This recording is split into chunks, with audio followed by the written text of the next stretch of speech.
एक बार फिर से स्वागत है आपका योजना ज्ञान फॉर यू में। और आज हम बात करने वाले हैं एनपीएस वर्सेस यूपीएस के बारे में कि कौन सा पेंशन सिस्टम आपके लिए सही होगा, और इसे हम आज इस वीडियो में बहुत ही आसान भाषा में समझाने वाले हैं। तो वीडियो को बिना स्किप किए अंत तक जरूर देखें। चैनल पर नए हैं तो चैनल को लाइक करें, बेल आइकन की घंटी जरूर दबाएं ताकि आपको और ऐसी वीडियोस आने वाली वीडियोस की जानकारी तुरंत मिल सके। वीडियो पसंद आए तो वीडियो को लाइक और शेयर जरूर करें। बढ़ते हैं जानकारी की तरफ। केंद्रीय कैबिनेट ने शनिवार 24 अगस्त को एकीकृत पेंशन योजना को मंजूरी दी, जिससे रिटायरमेंट के बाद पेंशन की गारंटी मिलेगी। यूपीएस को 1 अप्रैल 2025 से लागू किया जाएगा। यह कदम केंद्र सरकार के कर्मचारियों की लंबे समय से चली आ रही नई पेंशन योजना यानी कि एनपीएस में सुधार की मांग के बाद उठाया गया है। कैबिनेट के फैसलों की जानकारी देते हुए सूचना एवं प्रसारण मंत्री अश्विनी वैष्णव ने कहा, सरकारी कर्मचारियों की ओर से एनपीएस यानी कि नई पेंशन योजना में सुधार की मांग की जा रही थी।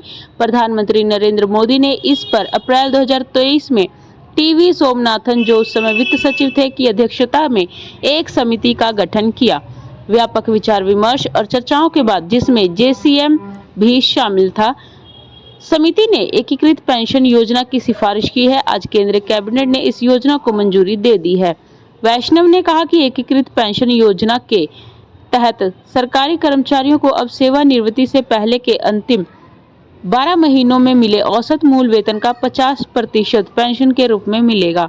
उन्होंने बताया कि पेंशन के रूप में वेतन का 50% पाने के लिए न्यूनतम सेवा अवधि 25 वर्ष होनी चाहिए। हालांकि न्यूनतम 10 साल की सेवा के लिए अनुपातिक रूप से पेंशन दी जाएगी। आइए अब जानते हैं कि एनपीएस और यूपीएस में क्या अंतर है। सबसे पहले जानेंगे कि यूपीएस क्या है। यूनिफाइड पेंशन स्कीम केंद्र की एनडीए सरकार की नई पहल है। यह ओल्ड पेंशन स्कीम की तरह काम करेगी। इसमें न्यू पेंशन स्कीम के कुछ आवश्यक लाभ भी शामिल किए गए हैं। साथ ही इसमें निश्चित पेंशन की गारंटी भी दी जाएगी। अब जान लेते हैं कि एनपीएस क्या है। नई पेंशन योजना को 2004 में अटल बिहारी वाजपेयी सरकार ने शुरू किया था, जिसका उद्देश्य पुरानी पेंशन योजना की जगह लेना था। हालांकि इस योजना का आरंभ से ही विरोध हुआ और यह विरोध लंबे समय से जारी है। एनपीएस के तहत कर्मचारियों से भी पेंशन के लिए योगदान लिया जाने लगा, जो कि पुरानी पेंशन से अलग था।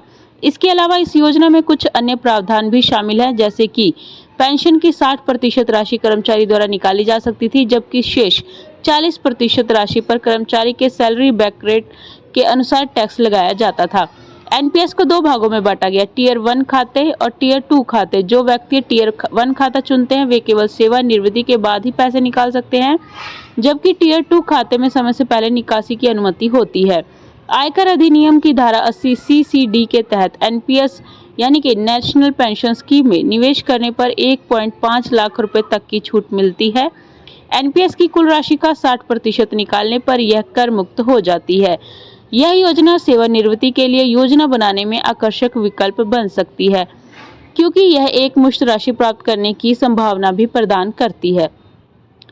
यूनिफाइड पेंशन स्कीम यानी कि यूपीएस और नेशनल पेंशन स्कीम के बीच महत्वपूर्ण अंतर है। उन अंतरों के बारे में जान लेते हैं। सबसे पहले बात करेंगे फिक्स पेंशन बनाम बाजार आधारित पेंशन।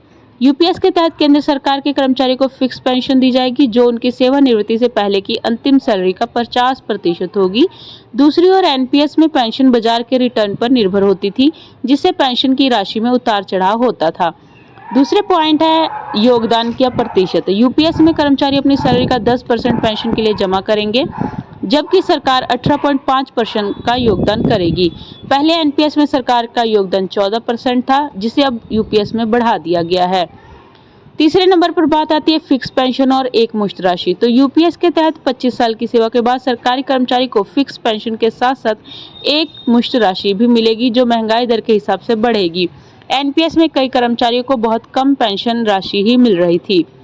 अगला पॉइंट है सुनिश्चित पेंशन। एनपीएस में कोई सुनिश्चित पेंशन नहीं थी, जबकि यूपीएस में 25 साल की सेवा के बाद आखिरी सैलरी का कम से कम 50% पेंशन सुनिश्चित की गई है। 10 साल की सेवा के बाद यूपीएस में न्यूनतम 10,000 रुपये की पेंशन की गारंटी होगी, जो एनपीएस में नहीं है। आगे बात आती है बाजार पर निर्भरता की। तो एनपीएस में पेंशन पूरी तरह से बाजार के उतार चढ़ाव पर निर्भर थी। यूपीएस में बाजार पर निर्भरता को काफी हद तक कम कर दिया गया है, जिससे कर्मचारियों को अधिक स्थिरता मिलती है। और एनपीएस का इतिहास के बारे में बात करें तो एनपीएस को 2004 में शुरू किया गया था और 2009 में इसे प्राइवेट सेक्टर के लिए भी खोल दिया गया था। एनपीएस का प्रबंधन